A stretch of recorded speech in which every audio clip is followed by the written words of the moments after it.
Et bonjour à tous, bienvenue sur Only a Giant Podcast numéro 136. Moi c'est Plax et je suis aujourd'hui avec Niti. Comment vas-tu Niti ? Bonjour Plax, bonjour à toutes et à tous et bonne année à tout le monde pour ceux que j'ai pas C'est souhaité. vrai, bonne année, tout à fait, tu as raison. Tu as tout à fait raison. Ouais. Je suis mal poli, bonne Merde. année. C'était quand le dernier podcast que j'ai fait avec Thiergo ? C'était avant la nouvelle année ? Je me souviens plus. Probablement. Probablement. Je suis perdu. Thiergo qui. Alors, j'ai pas compris si Thiergo il était déjà rentré en Australie, s'il était dans l'avion. Enfin bref, ça avait l'air d'être chaud pour lui, chaud patate. Donc, il m'a dit laisse tomber, moi j'arriverai pas. Et donc, j'ai appelé Niti qui m'a dit mais bien sûr, mon cher Plaque, je suis disponible à tout moment pour parler des Giants, mon équipe de cœur, mon équipe favorite. Je suis prêt à mourir pour John Mara. Donc voilà, écoute, on y est. On va alors. À un moment d'enregistrer le podcast, je pense que je vais le sortir le mardi. On est le lundi. Il est 18h43, très exactement. Les Giants sont annoncés à 8h45, heure de New York, donc ce qui faisait 13h45 ou 14h45, quelque chose comme ça, en France, qu'ils conservaient Brian Daboll et Joe Schoen. Et on va surtout parler de ça. On va évoquer en 2 secondes le fait qu'on a perdu hier contre les Eagles. On peut en parler vraiment 1 seconde, il n'y a pas grand-chose à dire. Eux, ils avaient leur équipe de remplaçants puisqu'ils gardaient leurs joueurs pour les playoffs. Ils jouent qui ? Ils jouent les Packers, je crois. C'est ça ? Ils vont jouer les Packers, ouais. Les Packers qui ont fait un match dès samedi. Hier, justement. Donc, à mon ça. avis, ils vont les rooster. En plus, ils auront des joueurs bien reposés. Alors, nous, on dit oui, la honte, machin, on gagne pas. Bon, ok, ils n'avaient pas leur équipe type, mais vu le nombre de blessés qu'on avait, eux, ils avaient leur QB numéro 3, mais nous, on avait notre QB qui était censé être 2, mais qui finalement était 3, on ne sait plus trop. Donc, voilà, on n'avait pas non plus une équipe qui était avec une O-line assez décimée aussi, donc c'était dans tous les cas, c'était une équipe très en galère aussi, plus si on compte la confiance aussi. Mais ils nous ont dominés, il n'y a pas de souci, et on a perdu. Est-ce que tu veux dire quelque chose de spécial sur ce match ? Tu évoquais que Nabers il arrive à 109 réceptions sur la saison, il est monstrueux. Qu'est-ce que tu as envie de raconter sur ce match en 2 secondes ? Ouais, nous, ça fait depuis déjà quelques semaines qu'on joue avec une équipe B ou C, hein, tu vois. Ouais. Nous, on a l'habitude, hein, tu vas me dire.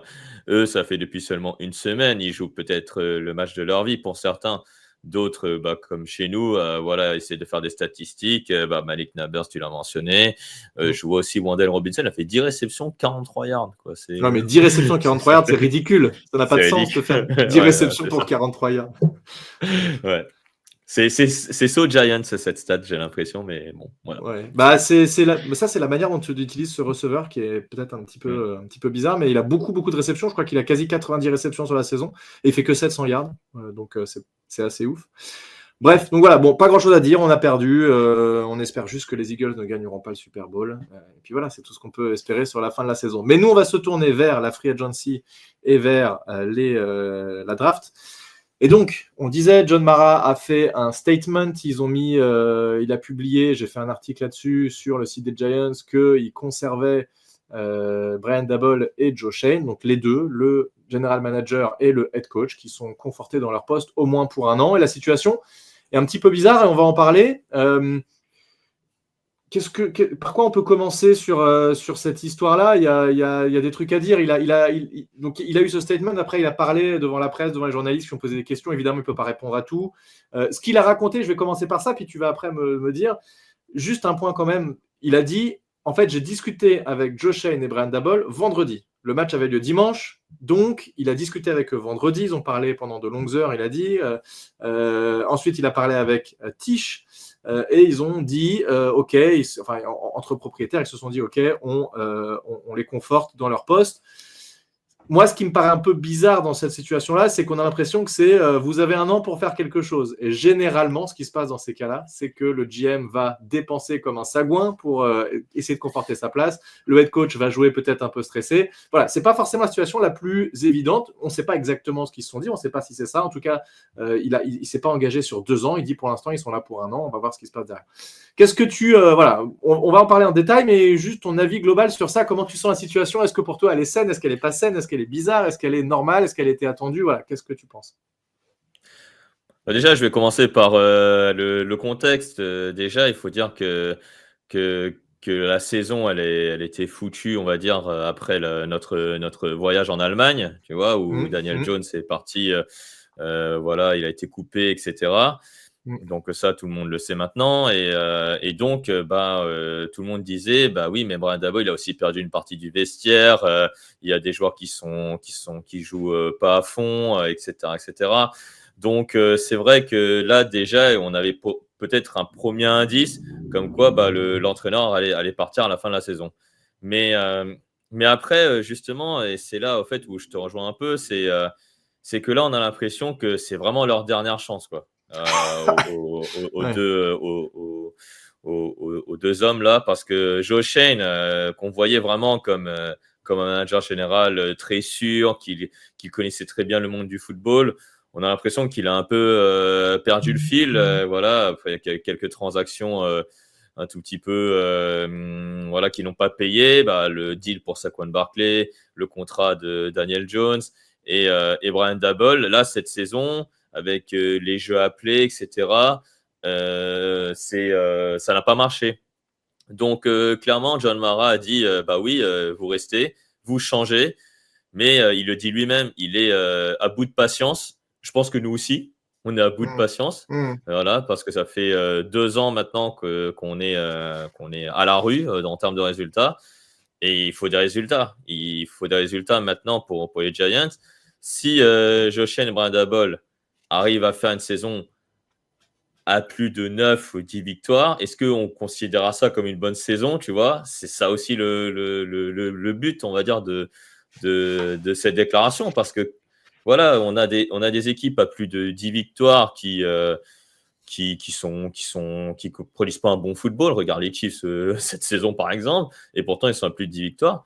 Et nous, en fait, finalement, c'est quoi le standing? C'est avoir des victoires ou c'est bien jouer au football? Tu vois, Voilà, pour l'instant, c'est aucun des deux. Voilà, c'est ni l'un ni l'autre aujourd'hui, tu vois. Donc, Et il le dit, John Mara, il dit on puait cette année. Il a dit we stink, donc on était à chier, Ouais, quoi. Il y va pas par quatre chemins. Il est très. Je crois qu'il est assez honnête dans ce qu'il dit, John Mara, dans tout ce qu'il a raconté. De toute façon, il va pas le cacher. Il est vénère, ça lui va pas.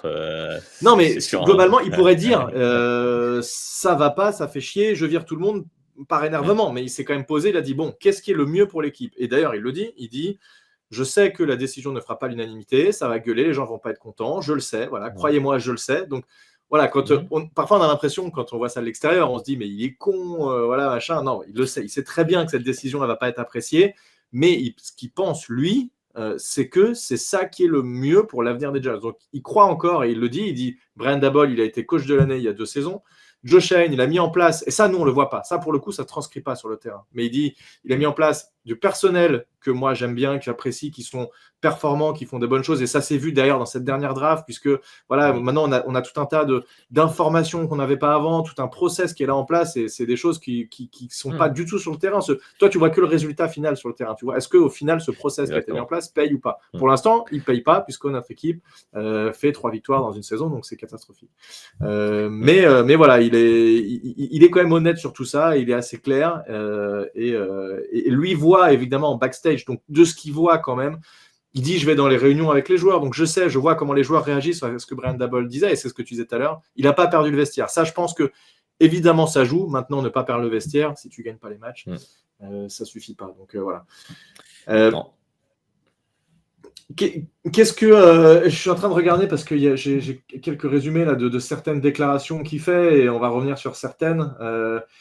La première, bon déjà, et ça on en a déjà parlé plusieurs fois, il est lui fan de foot US, fan des Giants évidemment, et ne croyez pas, et ça on avait déjà évoqué avec Thiergo, je sais qu'on en a parlé de ça, je me souviens plus quand on en a parlé, ne croyez pas que lui s'en fout et que c'est que des décisions financières ou quoi que ce soit. Lui, il veut que les Giants gagnent. Je sais pas ce que toi tu as pu entendre sur ça, mais c'est bon, en général les managers, enfin les propriétaires, déjà ils n'ont pas envie d'avoir une équipe qui perd, ça c'est sûr, mais lui clairement il le prend pour lui et il le dit. Je sais que vous êtes frustrés, voilà, merci d'être resté fan des Giants, machin, parce que bon, ceux qui sont peut-être moyennement fans peuvent dire, moi je supporte une équipe qui gagne ou j'en sais rien. Lui, c'est un vrai, voilà, il est plus frustré que tout le monde, c'est ce qu'il dit, et je veux bien le croire quand il dit ça. Donc je sais pas si toi est-ce que tu crois ça, mais à mon avis, c'est plutôt honnête. Non, mais je pense on l'a vu, tu sais, lors de la dernière intersaison sur l'émission Hard Knocks, on sent qu'il veut laisser faire Josh Allen et Brian Daboll dans les décisions sportives, en tout cas dans les décisions football.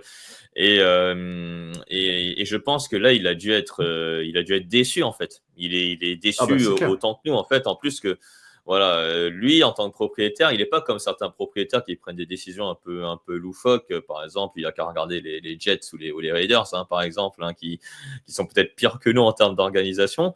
Mais c'est vrai qu'il le dit lui-même. Je ne suis pas sûr que j'étais si confiant que l'équipe était nettement mieux que l'an dernier, par exemple. Tu vois, Bah, il a dit ouais. ça. Bah alors Il a ça dit oui. ça. Alors est-ce Et qu'il ça, dit j'étais confiant? Est-ce qu'il dit parce que quelqu'un lui demande est-ce que l'équipe est meilleure maintenant que quand Josh Allen a repris le mm, poste? Il dit je suis pas sûr. mm. Enfin, ça veut dire que Voilà. potentiellement le personnel qu'on a en place, il peut pas dire à Mm. 100% oui ils sont meilleurs. Bah la preuve, on fait moins de victoires. Donc bon, est-ce que voilà, Ouais, ça je sais pas. on fait 9 victoires sur les 2 dernières saisons, quoi. Donc, Quel enfer. la saison 2022, tu vois, c'est finalement qu'un feu de paille, hein. Et malheureusement, le feu de paille, il s'éteint tout de suite. Et ce qu'on retient, bah, c'est ce qu'on voit aujourd'hui. Donc, Hmm. clairement, j'espère que dans cette réunion, tu sais, la réunion qu'ils ont fait là avec les propriétaires, Josh Hmm. Shane, Brian Hmm. Daboll, j'espère qu'il y a eu des actions, tu vois.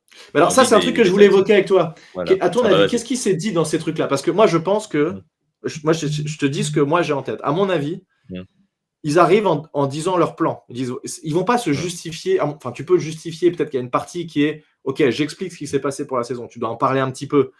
Mais à mon avis, le plus important de cette réunion, c'est de dire, ok, on en est là.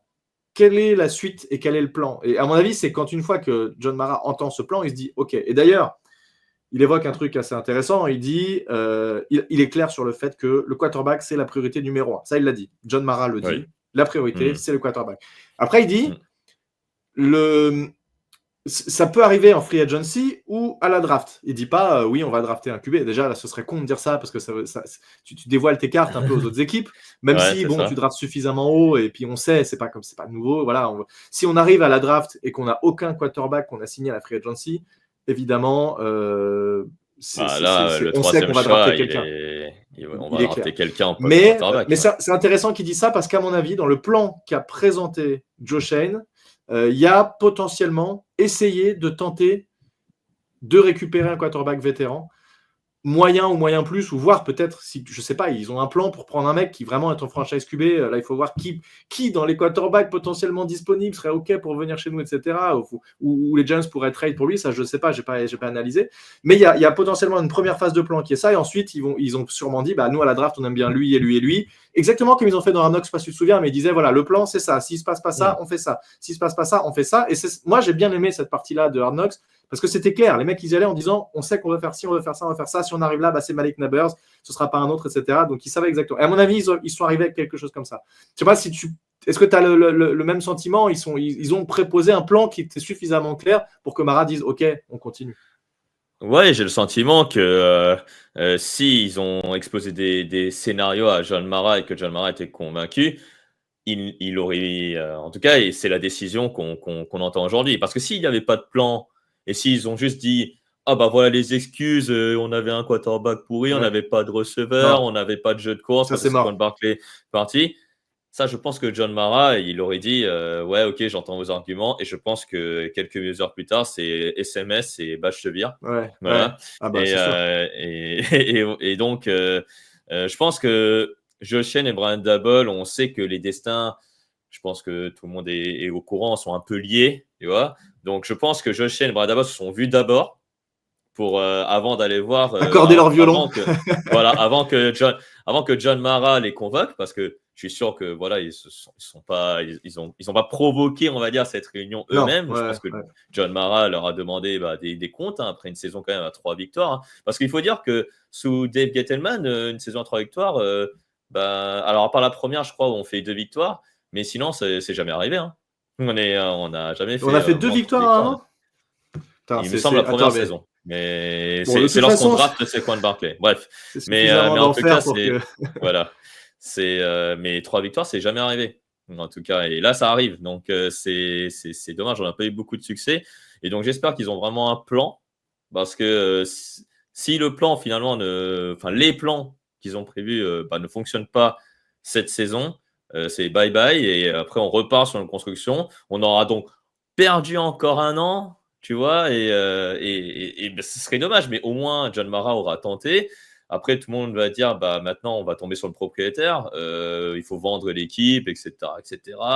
Mais il y a des quarterbacks qui sont disponibles à la free agency. Là, j'ai la liste sous les yeux si tu veux, On avait mais je parlé sais un pas petit si peu avec c'est la Thiago la solution. dernière fois, mais ce qui serait intéressant, c'est de voir quel quarterback sera en free agency, mais tu peux très bien trade pour un quarterback qui n'est pas censé être free agent aussi. C'est aussi quelque chose qui est possible. Là, il faudra regarder quels sont les quarterbacks qui sont au niveau, qui sont pas forcément en free agency, mais qui seraient qui arrivent peut-être bientôt en fin tu vois, une équipe serait très heureuse peut-être de dire je lâche mon quarterback parce que pour une raison X ou Y, et puis je vais chercher quelqu'un d'autre derrière. C'est aussi quelque chose qui peut arriver. Ouais.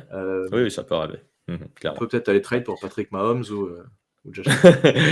Non, peut-être. Après, il y a quelques noms, mais je pense qu'on va le faire ça pour une autre émission. Ouais, Et on je fera une pense autre qu'on va fois. le faire. Je sais pas, dis ça si t'en as quelques-uns qui te viennent en tête. Dis juste rapidement. Moi, j'ai un nom qui peut être vraiment Oh peut-être. putain, attention, accrochez-vous, Ouais, accrochez-vous à votre voisin. Tenez bien le bras de votre voisin. Là. attention. Voici. Tu Vas-y. vois, les Vikings, là, ils ont Sam Darnold Ouais. aujourd'hui qui fait une super saison. Et Sam Darnold, je suis sûr que les Vikings, ils vont pas le laisser partir. Non. Tu Ils vois. ont Daniel Jones Ah, en plus, donc, gros quarterback. ils ont Daniel Jones, effectivement, excellent Ah, tu quarterback. penses à on JJ adore, McCarthy. voilà. Évidemment, JJ McCarthy. Ça peut être la grosse cote, tu vois, pour une équipe qui n'a pas de quarterback aujourd'hui. Après, on n'est pas les seuls à avoir. Il y a eu des discussions sur besoin ça d'un cette saison. quarterback. Tu as raison. Cette semaine, pardon. Exactement. Non, JJ McCarthy, Donc, j'avoue, ça peut. Alors, s'ils avaient voulu vraiment le prendre, ils l'auraient pris l'an dernier. Maintenant, ça ne veut pas dire qu'ils ne l'aimaient pas. Ils l'aimaient moins que Malik Nabers, ça c'est sûr. Maintenant, est-ce qu'ils se disent est-ce que JJ McCarthy, tu ne le prenais pas pour un pick, pour un choix numéro 6? À chaque fois, ça me fait bizarre de dire pick 6. Un choix numéro 6. Par contre, est-ce que tu le prends pour un, je sais pas, les trucs que je disais, les mecs disaient un 2e et un 5e tour, ils essayaient d'imaginer qu'est-ce qui pouvait être échangé quand un quarterback qui était premier tour l'année dernière. Est-ce que pour un 2 plus un 5, tu le prends? Moi, en vrai, je trouve que ça se tente. Pour un mec qui n'a pas joué un snap en NFL, un 2e et un 5, je trouve que c'est trop. Hein. Ouais, mais quand tu le prends. Attends. Quand tu prends un quarterback à la draft, il n'a pas joué un snap non plus. Donc là, en plus, il faisait mais je sais. Oui, clairement, non, mais je trouve que c'est cher quand même. Un 2e tour. Au moins un 3e tour, ouais, très bien. Non, alors moi, je te le dis. Hein, moi, tu me dis 2-5, je te lâche JJ McCarthy, sachant que j'ai encore mon 1 de cette année pour prendre, je sais pas, un Travis Hunter ou n'importe quoi. T'imagines, tu chopes Travis Hunter plus JJ McCarthy avec Malik Nabers. C'est trop, je trouve. C'est trop. Surtout qu'on n'a pas une équipe pour aller titiller les playoffs. Mais là, on va mettre un 1. Là, on va mettre un 1 sur un QB dans tous les cas. Au moins un 1. Au moins un 1. Ça se trouve, on va mettre plus que ça. Faudra faire un échange alors. Hein. Faudra échanger avec.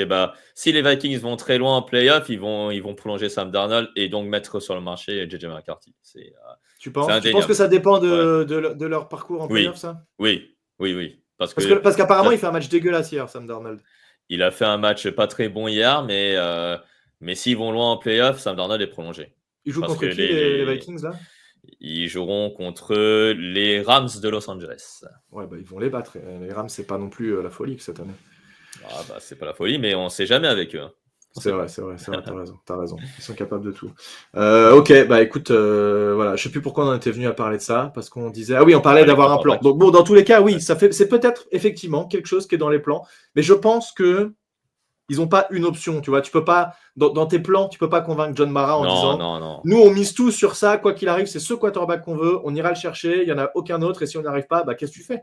T'es comme un con. Je te dis que s'ils font ça, pareil, il aurait été viré aussi. Ouais. C'est pas possible.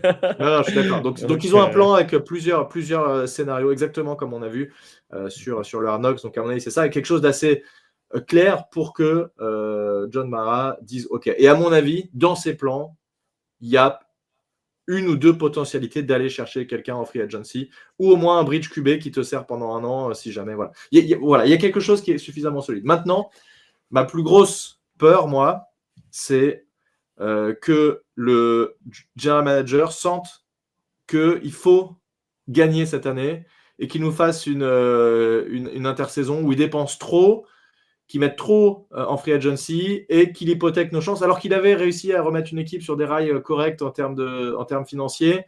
Ça me fait un peu peur. Est-ce que tu sens aussi ce truc-là? Est-ce que tu penses que c'est quelque chose qui peut arriver, ou est-ce que je me fais des films? Non, ça va arriver. Malheureusement, pour toi, ça y est, il sort le chéquier là. Là, quand je vois en plus les free agency qu'il y a il n'y a pas forcément des free agency qui peuvent aider, entre guillemets, à avoir un impact, on va dire, immédiat dans l'équipe. Le seul que je vois, c'est peut-être T. Higgins au poste de receveur, mais malheureusement, on en a déjà un. Et ouais, franchement, il peut y avoir des dépenses où on va se dire, Hmm, c'est trop. Tu vois, Tu vois pas du pour gros free agent là? Faudrait que j'aille regarder. Bah là, j'ai la liste sous les yeux. J'ai Javon 2000. Holland, le safety des Dolphins. J'ai DJ Reed, le cornerback. DJ Reed, ça peut être une bonne addition. S'il est moins irrégulier que cette année, ça peut être pas mal. Tu vois. On a également Khalil Mack, mais il est quand même Non, mais lui, c'est âgé. fini. Lui. On a Trey Smith, qui est le lineman offensif des Chiefs, mais est-ce qu'il va résoudre nos problèmes de ligne chez les Giants? On a du Dre Greenlaw, tu vois, dans les 49ers, au poste de linebacker. Mais pareil, tu vois, par exemple, mettre un contrat de 4 ans, voire de 3 ans sur un Javon Holland ou sur un Dre Greenlaw, c'est trop déjà, tu vois. C'est pas des postes où tu dois miser sur quelqu'un à la free agency, peut-être pour avoir des joueurs d'expérience. Et d'ailleurs, on a déjà un, c'est Bobby Okereke. Mais au poste de safety, on n'en a pas. On a C'est Julian vrai, on a Love que qui est des jeunes. parti, Xavier McKinney, il est parti également. Donc peut-être Javon Holland est peut-être une option, tu vois. Donc là, s'il sort le chéquier, c'est-à-dire plus de 50 millions sur Javon Holland, ne sois pas surpris de voir une telle dépense, en tout cas sur le safety des Dolphins. Je suis en train de regarder un peu. On est bien en train de regarder la Free Agency 2025. Hein. 2025, c'est ça, Ouais. exactement. Donc là, je vois Amari Cooper. Oui, Amari Cooper, exactement. Après, il faut regarder les joueurs, il faut regarder les âges, parce que tu vois, Khalil Mack, 34, c'est mort. Ouais, c'est ça. Zach Martin, ils ne le laisseront Exactement. pas partir, je crois pas. Je suis en train de regarder un petit peu, effectivement. Attends, je vais partager. Je vais mettre sur. Est-ce que je peux partager Vas-y. qu'on regarde En tout cas, regarde surtout les UEFA si tu es sur le site Ouais. Over the Cap. Et Je suis sur Spotrac, là. Spotrac, parce que Fenêtre. tu as tout type de free agency. Tu as des free agency, mais vraiment unrestricted, c'est-à-dire vraiment les free agents Là, j'ai sur ça. lesquels il n'y a pas d'obligation. Tu vois l'écran? très bien. Le type UEFA va très bien. Voilà, donc là, tu vois, si on ça. regarde, alors quel poste, tu Ouais. vois, typiquement, je pense qu'il faut regarder l'intérieur de la O-line et l'intérieur de la D-line. Et là, je vois BJ Hill, je me dis, faire revenir BJ Hill, ça peut être pas mal, non? Surtout il connaît bien l'organisation. Il connaît, il Il est peut jouer au moins âgé. 3 ans à encore un niveau correct. À cet Voilà. âge-là, ça va, c'est OK. Il a fait plutôt des bonnes saisons aux Bengals aussi. Il a quand même vécu un Super Bowl. Donc, Mm. c'est pas rien quand même de le prendre. Ouais. Je serais content, moi. Greenlaw, c'est le genre dont tu parlais tout à l'heure. Voilà, Drake Greenlaw. Lui va demander beaucoup d'argent, je pense. Hein. Il a suffisamment un CV Putain, elle est là, notre bien réponse. fourni, quoi. Elle est là, notre réponse. Jacoby Brissett, mec. Là, la franchise est sauvée. Jacoby Brissett. Attends, est-ce qu'on peut faire position quarterback? Si, bien sûr, tu vois là. Ouais, voilà. Et tu vois, là, t'as Trey Lance, quoi. Il a que 25 ans. Putain, c'est un truc de ouf. J'ai l'impression que ça fait Ouais. 10 ans qu'il est dans la ligue. Ouais, non. Ouais. Il s'est inscrit jeune, hein, 20 ans. Il avait 20 Et ans. Zach Wilson, Trey Lance, Jacoby Brissett, Taylor Heinicke, Marcus Mariota, Drew Lock, Stidham, Andy Dalton. Il n'y a vraiment personne. Hein. Justin Fields. Alors moi, je le redis, Justin Fields, je trouve que ça peut être sexy, Justin Fields, en bridge QB. Et pourquoi tu prends pas. Tu as dit pourquoi pas ou tu as dit moi je vois pas? Pourquoi pas. Pourquoi pas. Pourquoi pas. Faudrait pas le payer trop cher, mais un contrat d'un an, tu vois, comme Sam Darnold, tu vois. Il faut vraiment faire comme les Vikings. Tu vois, fais ça et tu fais comme les Vikings. Tu fais ça et tu prends un quarterback. Parce que les Vikings, en fait, ils prennent Sam Darnold et après, ils prennent un quarterback avec la position. Au premier tour. 11-12. Ouais, mais 11-12, voilà, tu vois. Ça. Alors nous, on a le 3, ok, mais vu qu'ils disent que cette année, potentiellement, il y a moins de quarterbacks intéressants, ou peut-être tu vas chercher autour 2 ou 3 si tu penses que ton quarterback peut tomber plus bas. Donc un Justin Fields, plus qu'un quarterback pris en 2 ou 3, c'est un plan qui paraît ok, non? Qui paraît même très bien. Qui est même très très bien. Attends, je vais appeler très bien. Et je serais même ravi. Écoute, on est avec Niti là, on a pensé à un truc. Non, mais ça pourrait être ça, ce genre de choses-là qui ont été présentées. Maintenant, rien ne dit que tu vas réussir à récupérer un Justin Fields. Il va sûrement intéresser d'autres équipes. Hein. Il n'est pas parfait comme quarterback, mais il peut. On l'a vu, il a fait des victoires avec les Steelers. Le but, c'est ce que je te disais au début de l'émission. C'est quoi le but finalement pour l'an prochain? C'est s'il y a une saison à 10 victoires et playoff, est-ce que la tête de Josh Allen et de Brian Daboll est sauvée? Oui, peut-être. Mais si c'est pour après revivre 2 années supplémentaires encore pourries, entre guillemets, tu vois, c'est pas fiable, quoi, tu vois. Donc, c'est pour ça que quand je te disais que oui, John Mara est à bout de patience, mais qu'il conserve Brian Daboll et Joe Shane, j'espère que John Mara aussi a un plan, tu vois. Donc voilà, c'est lui Non, mais je vois ce que tu veux dire. qui détient les rênes de la franchise. C'est pour ça que la situation, elle est un peu bizarre parce que. En fait, tu dis aux mecs, vous êtes revenus, mais vous avez qu'1 an, donc il faut tout donner, c'est maintenant ou jamais. Et les mecs peuvent te péter ton équipe pour un peu de temps. Donc c'est là où il faut qu'il ait un plan, John Mara, c'est que faut qu'il soit suffisamment intelligent pour leur dire certaines décisions, par contre, ça passe par moi parce que je veux pas que vous hypothéquiez non plus les 5 prochaines années parce que vous avez fait de la merde en voulant signer des gars super chers pour n'importe quoi. De toute façon, je pense pas que Joe Judge, qu'est-ce que je raconte, Joe Judge, John Mara, Joe Shane, j'allais dire, non mais que Joe Shane.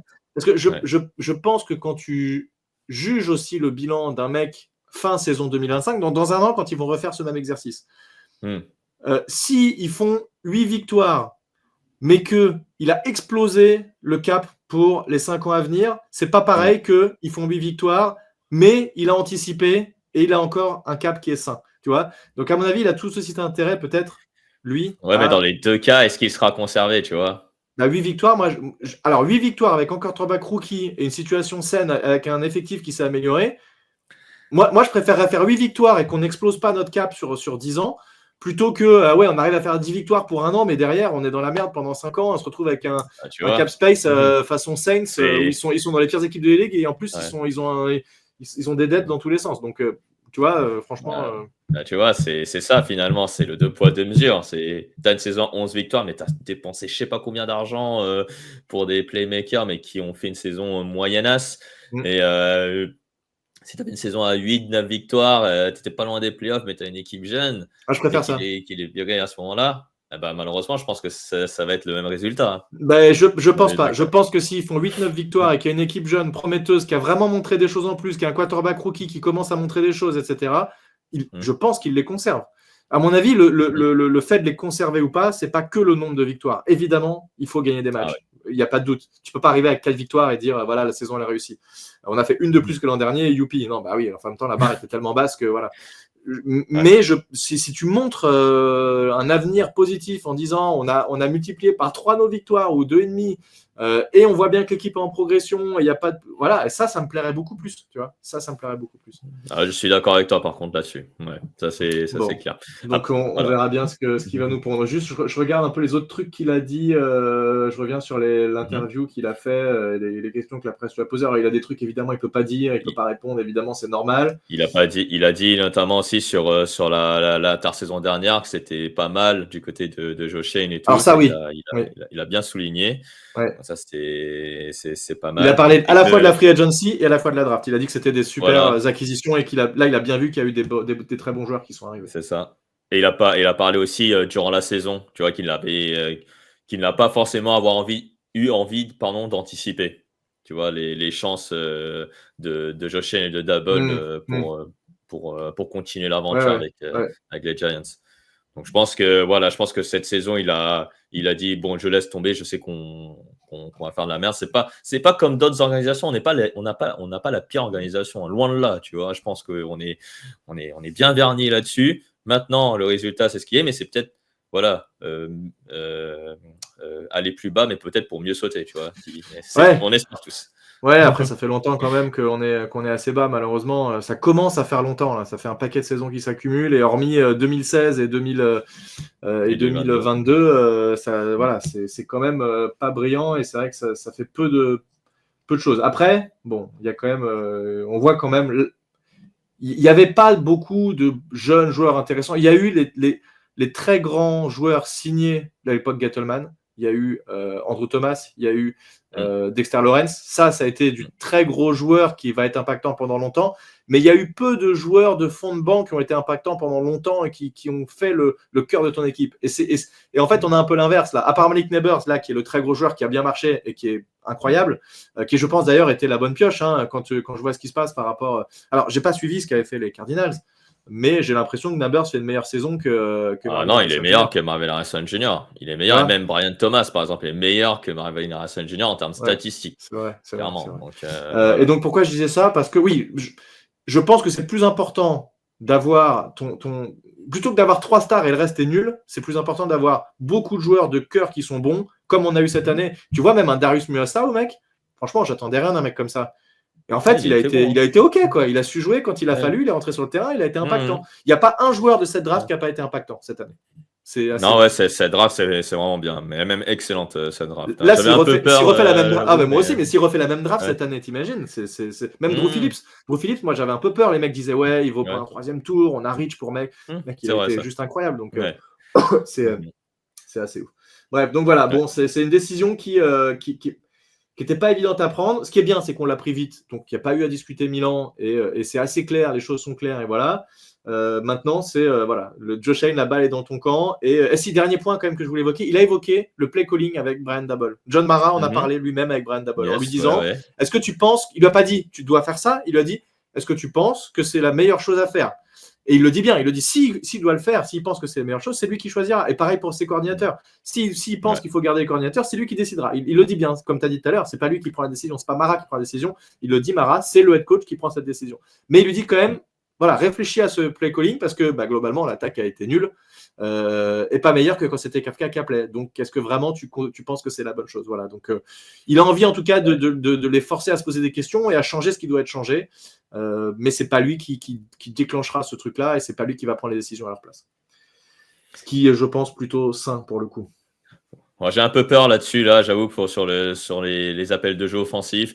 Je sais pas si Mike Kafka va partir. Déjà, on sait même pas les sorts des autres coordinateurs parce que Shane Bowen, on l'a très peu évoqué là dans ce podcast, mais lui, il est passé un peu entre les gouttes, j'ai l'impression, là, même dans ce podcast d'ailleurs. Ouais, c'est vrai, Son ouais, bilan, c'est vrai, il est passé entre les gouttes. Non, mais il est nul, il a été nul cette saison.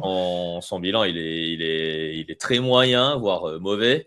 Alors que j'avais vraiment de bonnes sensations avec lui en début de saison, mais Bah ouais, moi aussi. malheureusement, Il a fait un début de saison qui était intéressant. On avait des bonnes stats, on mettait la ouais, pression, on avait plein de sacs, on était leader pendant ouais, un paquet de semaines, jusqu'à ce c'est qu'on ça. décide de faire que de la défense soft où il se passait plus rien, à tout le temps faire du soft, du Mm, soft, du soft, à se prendre des slants dans la gueule pour marquer des TD mm. tout le temps. Là où nos corners étaient plutôt d'ailleurs normalement censés faire de la man press. Donc c'était Ouais, non. bon, voilà, je sais pas. Je pense que le plan que Josh Allen et Brian Daboll ont présenté à Mara, à mon avis, lui va devoir présenter le même plan à Brian Daboll en disant bah voilà comment je Mm, défends mon truc. Parce que après, derrière, ouais, vu la mm, situation du head coach où on sent mm. bien qu'il y a une année derrière pas grand chose, qui tu mets derrière en coordinateur, qui t'arrive à faire venir comme coordinateur, quoi. Ouais, c'est ça. Ouais, voilà. Pour l'attaque, en tout cas, c'est clair que après Mike Kafka, je sais pas qui pourrait prendre, peut-être un Mais mec Kafka, qui il part. Tu servira. mets qui? Tu fais qui? Voilà. Tu mets Je qui? sais pas, un mec qui sert d'assistant pour dire oui, non, j'aurais pas fait ça. J'en sais rien, mais bref, Mais même coordinateur franchement, défensif, tu mets qui? là, Alors, moi, je là, connais c'est pas pas. tous les coachs parce que parfois, tu Ah, vas moi, j'ai voir des noms, hein, pour coordinateur défensif. Ouais, moi, j'ai des noms. qui sont déjà Euh, coordinateur défensif ou genre un coach de linebacker quelque part qui peut devenir coordinateur défensif. non, non, non, mais qui était déjà, par exemple, celui des Bengals, il vient de se faire virer. Bon, après, il avait peut-être pas les joueurs pour imposer sa tactique. Donc, peut-être que lui, Et pourquoi tu justement, l'aimes bien vu ce qu'il. mec-là? Parce que si Ah tu bah vires parce quelqu'un. que déjà, il fait de Trey Hendrickson un défenseur toujours à plus de 10 sacs. Donc, s'il pouvait faire la même chose pour Kevin Thibodeau et Brian Burns, ça serait génial. Voilà. Après, c'est vrai que son point faible, c'est un peu la couverture aérienne. Mais bon, nous, ça a toujours été un gros chantier, le poste de cornerback. Moi, j'aime bien Luana Rumo, donc en l'occurrence, le coordinateur D'accord. défensif. Après, il y a un autre coordinateur défensif voilà, que j'aime bien. Après, je suis pas sûr qu'il sera disponible Ok. pour la suite. C'est le coordinateur défensif de comment il s'appelle, putain, j'ai oublié le club des Steelers, j'ai oublié son nom, mais bref, Ah, c'est lui que j'aime bien, ok. mais lui aussi peut-être Ouais, mais tu vois, pourrait j'ai du mal à dire, avoir un mec qui est dans une équipe stable, se dire, hmm. je viens chez vous. Ça, c'est Ouais, bizarre. non, mais c'est ça. Alors, à moins que tu lui Ouais, dises, je vas-y, je sais, t'offre un je sais. salaire mirobolant. C'est pour ça que je vois plus, soit tu as vraiment spoté un mec et tu dis, OK, lui, génie, je le fais monter, il est dans mon équipe. Ou alors un mec d'une autre équipe, tu le connais, tu sais que lui, il est très très bon, tu veux le faire devenir coordinateur, pourquoi pas. Mais bon, je sais pas, on verra. En tout cas, et pareil en attaque, ça va être compliqué. Soit tu fais le coach des QB qui devient coordinateur, enfin, j'en sais rien. Là, il y a un vrai chantier et ça va faire partie dans les jours qui viennent des choses qui vont être intéressantes à voir parce que tu as envie quand même d'assez vite avoir pris ta décision là-dessus aussi. Tu prends un peu de temps, mais tu as envie de quand même savoir assez vite parce que tu vas orienter ta tactique pour l'an prochain en fonction de ce que le mec peut te dire. Donc, Bon, après, Steve Spagnuolo nous manque beaucoup. Hein. Je pense qu'il pourrait refaire un petit chez nous. Quoi. Ouais, ce serait cool. Ça, ce serait cool. Moi, j'aimerais bien. Oui, moi aussi. Hein. Il était là pour les 2 Super Bowls qu'on a gagné. Les 2 ouais, bah oui. Je crois que c'était lui pour les 2 Super Bowls. Ouais. Oui. Non, peut-être pas 2012, pardon. T'es sûr, c'était qui? Peut-être pas. Je crois que c'était un autre, hein, si je dis pas de bêtises, mais 2007 sûr. Je suis quasi sûr. Il a quel âge maintenant en plus il a 60 ans, 59, 60. Ouais. 65, ouais, voilà. 65, alors attends, je regarde. 2012, il était chez les Saints. Voilà, ça. Ah oui, il en a fait qu'un avec nous, je pensais qu'il était là pour les 2, d'accord. Okay. Non, il est revenu pendant 2 ans, en 2015-2017. C'est ça, il était entraîneur intérimaire. Ouais. Et il a fait défensif coordinateur et intérim head coach en 2017. C'est ça. Ouais, voilà. bah oui, c'est vrai que s'il veut revenir jouer un peu chez nous, ouais, pourquoi pas. Qui sait. Voilà. Ok, bon, voilà, bah, c'était intéressant en tout cas de discuter de tout ça. L'actualité est chaude et je pense qu'elle va continuer à être chaude. Il va y avoir d'autres choses à raconter. Et on fera un podcast s'il y a ces histoires de coordinateurs, on pourra en parler. On fera évidemment un podcast de bilan de saison, voir quels joueurs ont été intéressants, quels joueurs ont déçu, quels joueurs doivent dégager, quels joueurs doivent rester. Ce sera l'occasion d'en parler. Et puis voilà, merci Nitti d'avoir participé à ce podcast. On espère que les décisions prises par John Mara seront évidemment payantes. Et voilà, en tout cas, moi, j'ai très hâte de cette free agency et j'ai très hâte de cette draft. On va voir ce que notre équipe 2025 va donner. Et voilà, en tout cas, ce sera tôt au moins. Ouais, non, mais enfin, on peut passer à autre chose. J'étais pressé que cette saison soit finie pour qu'on puisse passer à autre chose et qu'on vraiment pense à la suite. Donc, ça va être intéressant. Voilà. Allez, merci à tous et à très bientôt. Ciao. Salut.